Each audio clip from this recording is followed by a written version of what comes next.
اے میرے میٹھے اسلامی بھائیوں، بات چلی ہے کھانے پر عیب نکالنے کی۔ نہ نکالا کرو عیب، نہ لڑا کرو اپنے گھر والوں سے، صبر کر لیا کرو۔ ایک بہت گناہگار شخص تھا، اس کا انتقال ہو گیا۔ انتقال کے بعد اس کے دوستوں نے اسے خواب میں دیکھا اور کہا کہ تمہارے ساتھ کیا معاملہ ہوا؟ کہنے لگا اللہ تعالیٰ نے میری مغفرت فرمانی۔ لوگ بڑے حیران ہوئے، تو تو بڑا گناہگار، تیری مغفرت کیسے ہو گئی؟ کہتا گناہگار تو تھا، ایک بار میری زوجہ نے کھانا بنایا اور کھانے میں نمک بہت زیادہ ڈال دیا، بڑا غصہ آیا، بڑا غصہ آیا کہ ابھی سزا دوں۔ ہو سکتا ہے یہاں بھی ایسے کوئی شیر ببر بیٹھے ہوں گے کہ جیسے ہی کھانے میں کوئی گڑبڑ ہوتی ہوگی تو ہاتھ بھی اٹھا دیتے ہوں گے، پلیٹ بھی پھینک دیتے ہوں گے۔ کہتا ہے میرا بھی بڑا غصہ ہے کہ بدلہ لے لوں، مگر دل ہی دل میں سوچا کہ آج میری بیوی نے ایک غلطی کی ہے، میں چلا بدلہ لینے۔ میں صبح سے شام اپنے رب کی بارگاہ میں کتنی کوتاہیاں کرتا ہوں، کتنی غلطیاں کرتا ہوں، وہ تو مجھ سے کوئی سزا نہیں دیتا، وہ تو مجھے چلائی جا رہا ہے، نبھائی جا رہا ہے۔ کہتا کچھ نہیں کہا، سنیے گا، زبان سے کچھ نہیں کہا، بس میں نے صبر کر لیا اور کھانا کھا لیا، اگنور کر دیا، دیٹس اٹ۔ اللہ دلوں کے حال جانتا، اس نے زبان سے کچھ نہیں کہا کہ میں نے تجھے معاف کیا، چل آج غلطی کی، آئندہ مت کرنا، آئندہ کرو گی تو پھر سزا دوں گا، نہیں، کوئی اترایا نہیں، کوئی جتلایا نہیں، کچھ بھی نہیں، دل ہی دل میں معاف کر دیا۔ مرنے کے بعد اسے بتایا گیا کہ اس روز تم نے اپنی بیوی کو، میری بندی کو کھانے میں غلطی کرنے پہ جو معاف کیا تھا، تو نے بندہ ہو کر میری بندی کو معاف کر دیا، میں تو سب سے بڑا معاف کرنے والا ہوں، جا میں نے تیرے سارے گناہ معاف کر دیے۔ یہ ہے معافی کی فضیلت، یہ ہے صبر اور یہ ہے نرمی۔ ہم تکلیف دینے نہیں آئے دنیا میں، خدا را یہ بہت تھوڑی سی لائف ہے، سمجھو میری بات کو، تھوڑے دنوں میں ہم سب نے دنیا سے چلے جانا ہے، جتنا جینا ہے نا خوشیاں بکھیر کے جیے، پیس اور لو اور محبت دے کر جیو، کیوں تکلیفیں دیتے ہیں؟ کچھ لوگ ہوتے ہیں، آپ کو بھی پتا ہے، آپ بھی جانتے ہیں، میں بھی جانتا ہوں، کہ جن سے ملنے کو جی نہیں چاہتا ہے۔ بندہ کیا یار ملیں گے نا تو کوئی تنزی کرنا ہے انہوں نے، کانٹے لگے ہوتے ہیں، ایسا لگا کچھ شخصیات پہ کانٹے لگے، ہاتھ ملاؤ تو کانٹا چبو دیتے ہیں۔ بندہ بولے نہ ہی ملتا تو اچھا تھا یار، ایسے لوگوں کا بندہ فون بھی نہیں اٹھاتا، جب فون اٹھاؤں گا تو جناب کم از کم آدھا گھنٹہ انہوں نے بات کرنی ہے اور دنیا بھر کی پنچات کرنی ہے۔ ایسے نہ بنو، لوگوں کے لیے کمفرٹ زون رکھیں، آپ ایسے بن جائیں کہ لوگ آپ سے بات کرنے میں خوش ہوں، آپ کے قریب آنے میں ان کو مزہ آئے۔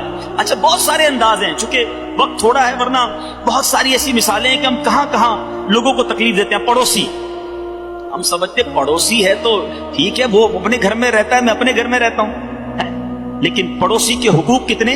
سرکار دو عالم صلی اللہ تعالی علیہ وسلم نے فرمایا اللہ کی قسم وہ ایمان والا نہیں، اللہ کی قسم وہ مومن نہیں ہو سکتا۔ سنیے گا، صحابہ نے عرض کی رسول اللہ صلی اللہ علیہ وسلم وہ کون ہے؟ آپ فرمائے اللہ کی قسم وہ مومن نہیں ہو سکتا۔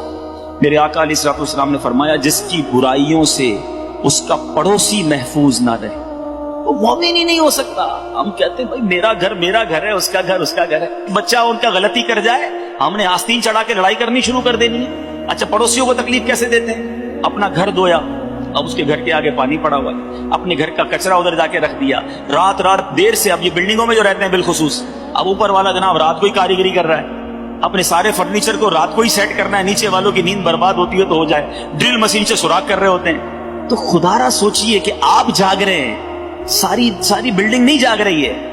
اب آپ جو بنگلوں میں رہتے ہیں وہ اپنے پڑوسیوں کے بارے میں سوچ لیں کہ میں کہاں کہاں کسی کے لیے تکلیف کا باعث تو نہیں بنتا۔ اچھا آپ کو کوئی تکلیف دے رہا ہے تو آپ نے کیا کرنا ہے؟ آپ نے صبر کرنا ہے۔ مجھے ایک بڑا پیارا واقعہ یاد آ گیا، ہمارے اسلاف کیسے تھے۔ سیدنا مالک بن دینار رضی اللہ تعالیٰ عنہ، آپ کا ایک پڑوسی یہودی تھا، آپ اللہ کے بڑے نیک بندے تھے، اس کو بڑی آپ سے جو ہے نا کس کو جیلسی تھی کہ یار یہ مسلمان اتنا بڑا عالم دین میرے برابر میں رہتا ہے۔ وہ ڈیلیبریٹلی جان بوجھ کر اپنے گھر کی گندگی پرنالے کے ذریعے روزانہ آپ کے گھر میں پھینکتا۔ گندگی پرنالہ سمجھ گئے نا آپ کو، جو بارش کے لیے ہوتا ہے، تو روز گندگی پھینکتا۔ سیدنا مالک بن دینار روز اسے پانی ڈال کے صاف کر لیتا۔ ایک دن، 2 دن، 4 دن، اس نے کبھی تو لڑائی کریں گے، کبھی تو جھگڑا ہوگا، کئی دن گزر گئے، اس نے آ کے دروازہ کھٹکھٹایا، کہا میں روز گندگی بھیجتا ہوں، آپ کو تکلیف نہیں ہوتی؟ تکلیف تو بڑی ہوتی ہے، تو آپ کو غصہ نہیں آتا؟ تو میں نے نبی پاک علیہ الصلوۃ والسلام کا فرمان سنا ہے کہ غصہ پینے والے اللہ کو محبوب ہیں، میرے اللہ کو معاف کرنے والے پسند ہیں، تو پانی ڈال کے دھو دیتا ہوں اور صبر کر لیتا ہوں۔ وہ کہتا ہے حضرت اب بعد میں گھر کی گندگی صاف کیجیے گا، میرے دل کی گندگی کو صاف کیجیے، کلمہ پڑھ کر مسلمان ہو گیا۔ ہمارے اسلاف وہ تھے جن کے پڑوسی غیر مسلم ہوتے تو اچھے اخلاق کی وجہ سے مسلمان ہو جاتے. ہمارا اخلاق یہ ہے کہ ہمارے مسلمان پڑوسی ہماری وجہ سے پریشان ہیں. آپ خود بتاؤ, میرا اور آپ کا کوئی غیر مسلم پڑوسی ہو, کیا ہمارے ایٹیٹیوڈ کو دیکھ کر وہ مسلمان ہوگا کہ یار اتنے اچھے ہوتے مسلمان؟